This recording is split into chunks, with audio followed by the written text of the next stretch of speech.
iRobot Roomba. It's almost as if I used to be a potted plant, and I had enough water to survive, but there was just no sunlight in my life until I met Roomba.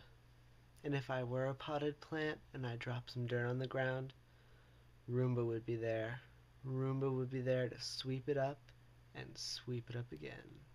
I mean, really, the only thing standing in the way of me and Roomba's love is my ex.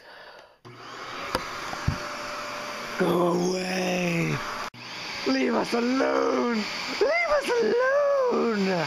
All I really want is for me and Roomba to be together for the rest of our lives and as long as her battery lasts.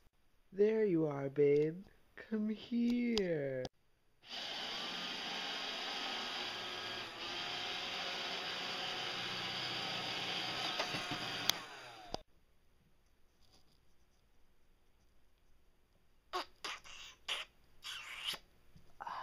It really was love at first unboxing.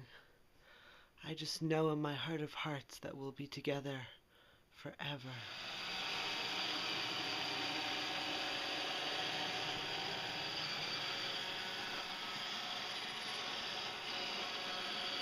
Love you.